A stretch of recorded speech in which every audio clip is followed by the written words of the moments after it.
petit peu l'équipe de France qui a fait sa première sortie samedi pour les qualifications du mondial VPG qui se dérouleront courant mars. À la tête de cette équipe, il y a Lokun et Zuveka.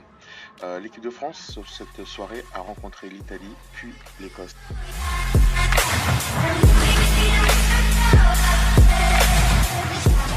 Donc, durant ce match, l'équipe de France en bleu jouera face à l'Italie en blanc. Donc l'équipe France FFEF face à VPG Italie. Donc une équipe de France composée exclusivement de joueurs de EFA eSport et de VPG Ligue 1. Place au jeu. Le match débute. Donc un match vachement agréable où les Italiens ont vachement bousculé un petit peu les Français dans un premier temps et ont bénéficié de pas mal de séquences dangereuses par rapport à la défense française qui a été un petit peu fébrile par moment. Après, la France a bien repris le jeu et a su avoir cette maîtrise, pour la connaissant, de maîtrise du ballon et en jouant une touche.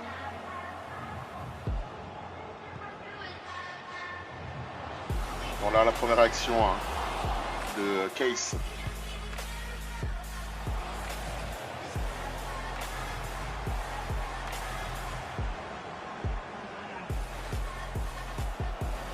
Là, sur une action aussi qui aura pu mener à un but. Et un penalty. Penalty juste avant la mi-temps.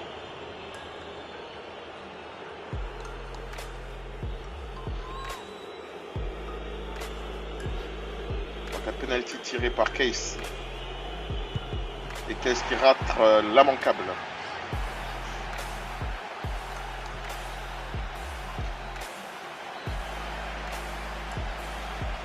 Et la France, sur un score de parité, va à la mi-temps.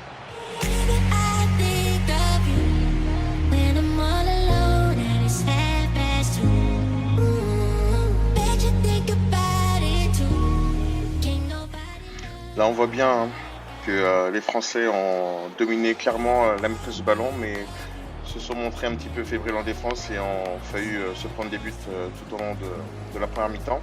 Donc les Français sont bien revenus en seconde mi-temps avec pas mal d'occasions. Et sur le premier but de Kay qui a raté le penalty, mais là, sur ce coup fait mouche.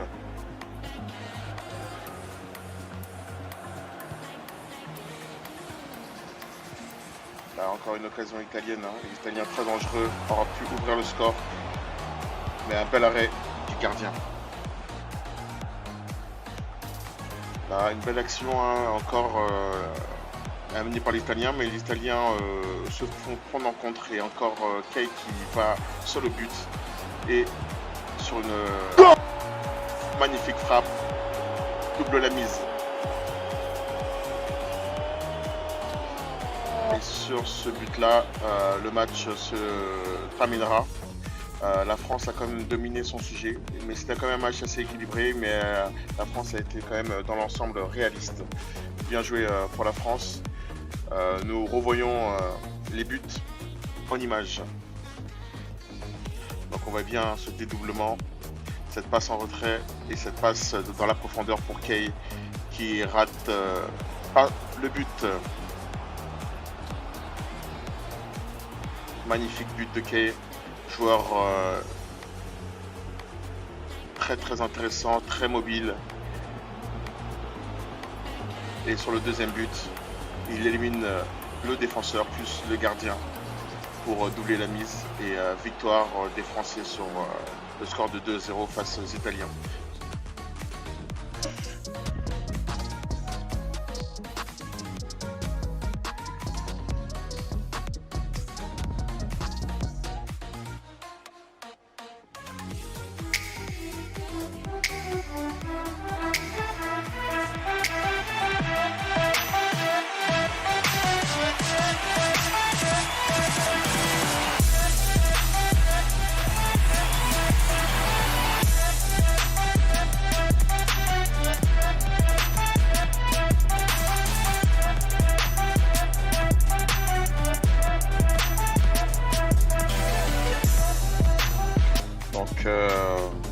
comme vous avez pu voir, hein, la France a gagné son premier match, très important pour débuter une compétition, surtout une qualification pour le mondial. Mais maintenant, la France affronte l'Écosse, adversaire correct sur le papier.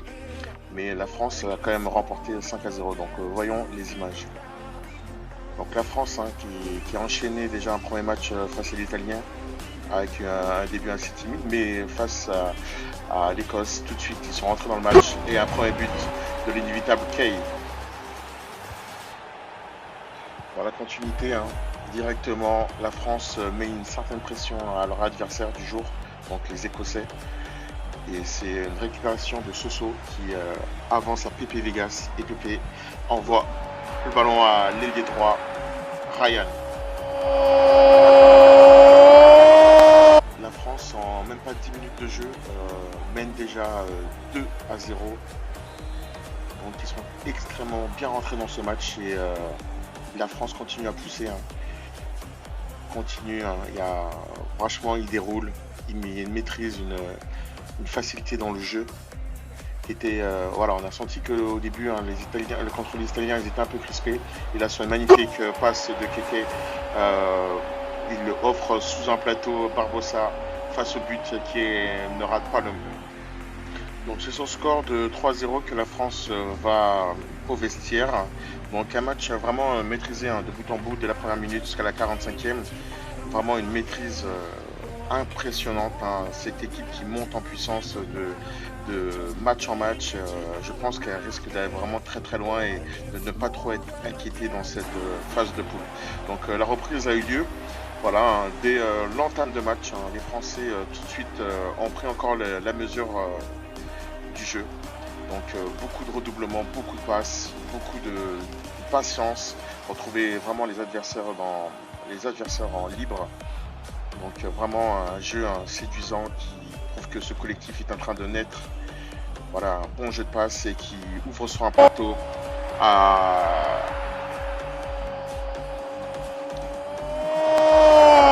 Donc un deuxième but hein, de Ryan, superbe reprise de volée, super bien servi. Donc sur un petit corner, hein, ballon hein, qui s'échappe et voilà, qui ressort un petit peu, ça revient. Et sur un magnifique centre de Barbosa, Fury.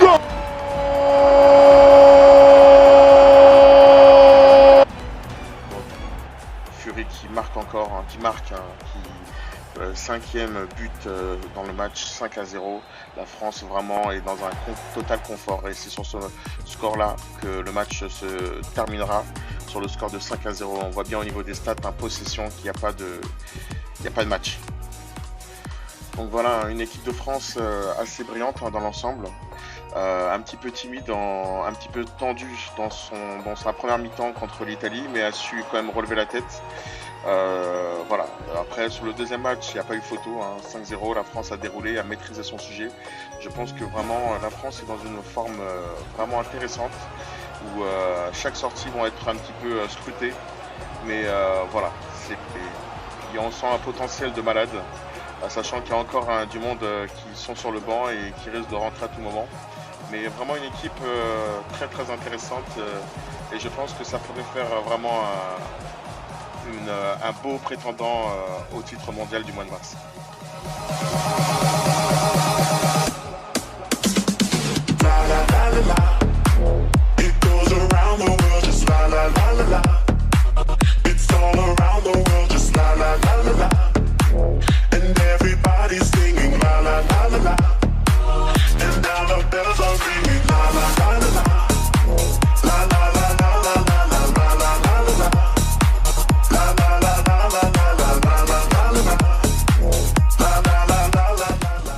Et maintenant, nous allons parler un petit peu des matchs de poule. Donc, dans la poule A, l'Espagne et la Turquie mènent la danse dans cette poule A. Portugal est en difficulté comme favori. Dans la poule 2, en suivant, l'Angleterre mène les débats avec 2 victoires d'affilée. La Roumanie suit de près avec la Suède.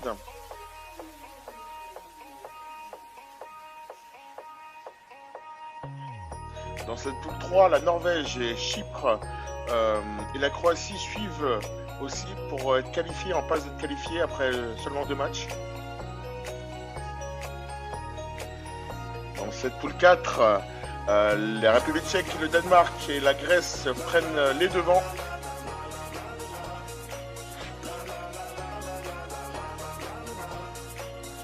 Et dans la poule donc, de l'Allemagne, la poule 5, l'Allemagne et la Hongrie prennent aussi les devants. L'Allemagne, favori de cette poule, avec déjà 2 victoires. Et nous allons regarder la dernière poule. La dernière poule qui est constituée de la France et la Finlande, invaincus dans leur poule, s'affronteront dès le prochain match, samedi à 22 h. Prochain match très décisif pour la tête de cette poule 6. Voilà messieurs, et nous pouvons voir que dans le 11 de la semaine internationale, un Français y figure. Donc le défenseur central PGM Lunatic, genre du DFCO, qui figure parmi le 11 de la semaine. Donc pour les prochaines sorties, l'équipe de France jouera contre l'Israël et puis la Finlande. Donc 2 déplacements assez intéressants à suivre. On va voir comment un petit peu voyagent nos petits bleus. Donc prochain match samedi 16 janvier, 21h30 et 22 h. Voilà messieurs, je vous remercie et je vous souhaite une agréable soirée. Au revoir.